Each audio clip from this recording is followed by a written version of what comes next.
Hey guys, it's Rich from Get It Gone Lawncare. Hope everyone's having a great day. There's no point to this video. I'm just gonna ramble on because I'm in a fucking mood today, I guess.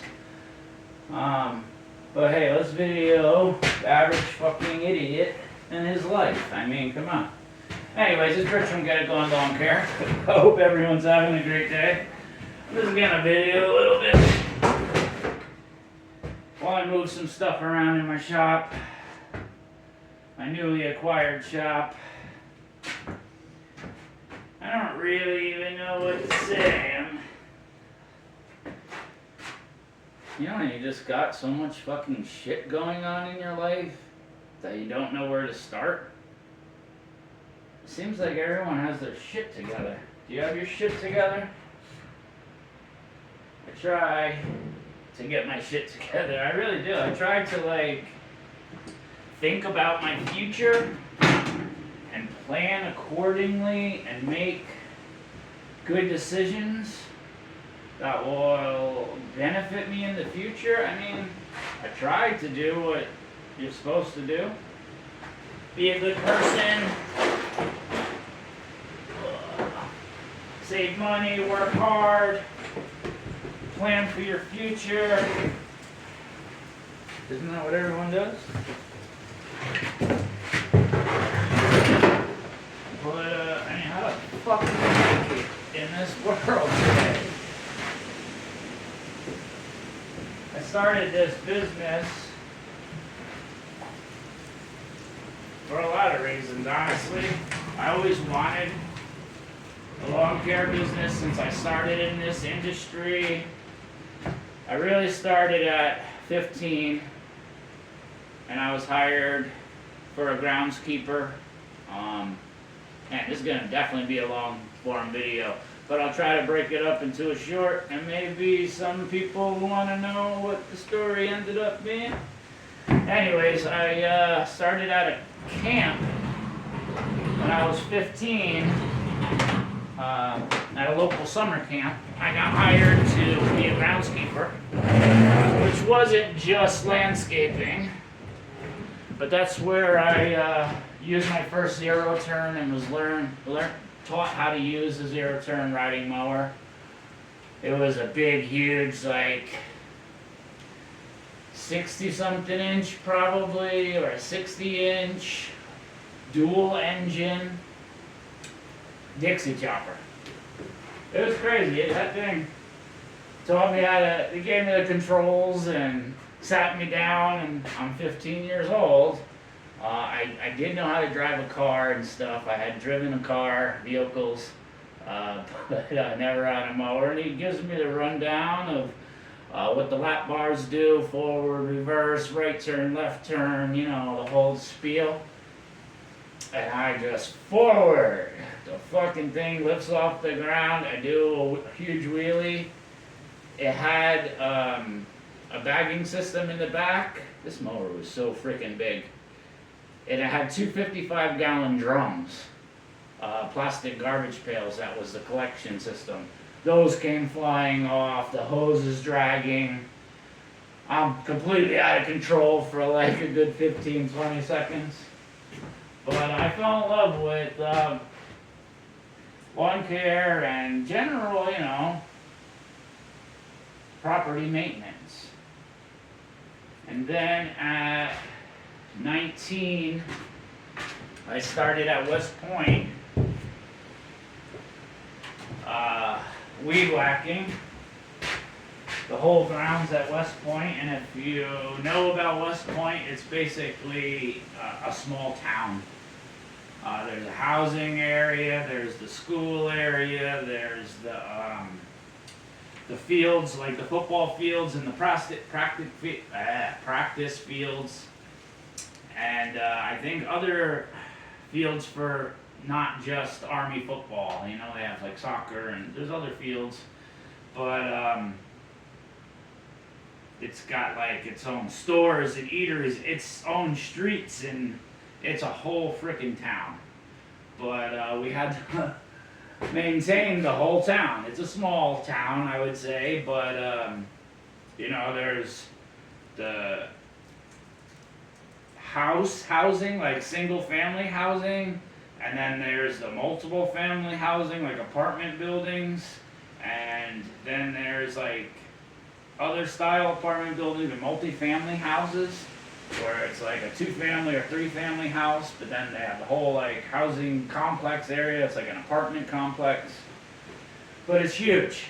And the crews were like 45 people, I think, roughly.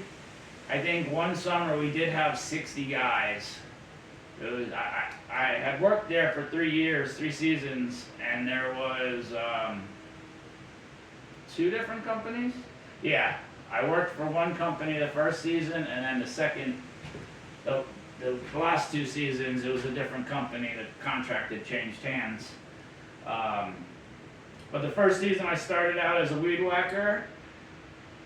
I was really good. I'm not trying to toot my own horn, and they bumped me right up to walk behind. And I was taught how to use a fucking walk behind in these crazy ass situations. And I'm just rambling on, but I do want to clean some too. But yeah, they put you in these crazy ass situations. Everything's got to get done so precise. The government, I mean, West Point, they would have like military cadets, kids that are in school.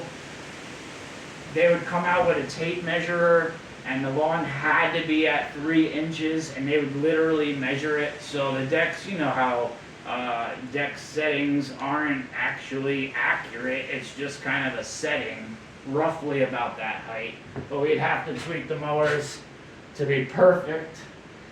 If you got any blades of grass into the little retention ponds that were in front of the hospital, it was $200 for each blade of grass, and they would count them. Nuts. But we would run around with a pool skimmer and skim out all the pieces. To get to that drill press. Some stuff over here. But yeah, so I'm just rambling on, but I moved on to the riding mower, and then the last season I was a foreman of the small residential crew. That was just a small crew that only did the residential housings. That was kind of the smaller part of the maps. And that's another thing. Our weekly list was done with frickin' maps. You know, there'd be map A1, map A2, map A3, then B1, B2, B3, and we're full of giant maps, and there's all these locations, and we'd get sent here and sent there. It was crazy. That's old school working. And I'm talking, they would put us in a huge field that couldn't be mowed, had to be weed whacked, probably a 2 to 3 acre field, and there would be 25 guys, most of them were Mexicans, and we'd be in a line, weed whacking, maybe 5 feet on each side of you so you can swing your weed whacker, and they'd put the fucking water jug at the end of the field, and we would literally have to weed whack this whole 3 acre field all the way to the water jug before we can get any water. Midsummer, 90-degree days, they didn't care. Thinking I want the shelf here. Everything's gonna get moved back around. So everything's kind of a temporary place. But yeah, I was at West Point for 3 seasons. I had a problem with the boss. And towards the end, I think it was like August of my last season, I had an argument with the boss. Oh yeah, I was going to put that there. And I quit. So I called up, I went right to later that afternoon, I went to the classifieds, because that's how we found the job back then. And I saw an ad for a local landscaper looking for a lawn care professional.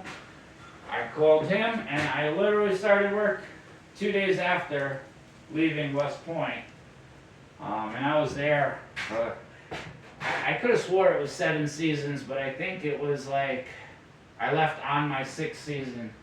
I won't get into why I left there right now. But I stayed there for a while. In the last 2 seasons I was a foreman and I ran a small crew, you know. But I've always, the whole point of this whole rambling on about the history of what I do, and is this even still recording? Holy crap, it is still recording. Was just to get to the point that I've always wanted my own business. I always said, if you give me a truck, a mower, a weed whacker, and a blower, I will make a business out of it, and I will succeed. That is what I did. And I really started from nothing. I guess this is just gonna go here right now. A lot of people say they started from nothing. That doesn't even make sense there. But I started from nothing. I'm talking, I had no job, no car, basically homeless. I was living in my grandmother's shitty little basement that was partially finished. It was basically an L-shaped room. And one side kind of was set up as a bedroom, and the other side a little tiny living room, less space than in this shop. But I had nothing. Me and my wife had lost everything. We lost our cars, we didn't have a house, but our apartment, our jobs. We just kind of regressed. So I started this business a lot out of necessity. I needed a change in my life. I was tired of hating myself, hating my whole situation, being stuck, just completely stuck. Anyone who's watching this, if you've been without a car and without a money and without means, how hard it is to get that first fucking step. Because you're really stuck. And it's hard to get out of a place like that. It really is. I mean, not just monetarily, just mentally. To prepare yourself, to force yourself and make yourself uncomfortable to start moving forward is just a lot. And now, this is our 11th season doing Lawncare, but I did 2 years of, almost 2 years of junk removal and house cleanouts and scrapping before that. And that's where I started coming up with the money for little bits of equipment, and I bought a vehicle and all of this and started moving forward. So right around 13 years that I've been self-employed and working for myself. And it's fucking hard. You have to make a paycheck appear. People just don't grasp that. How hard it is to find work every week, every month, every year, for year after year after year. You're not just going in and listening to a boss and whatever your schedule is that week, and then on Friday you get a paycheck.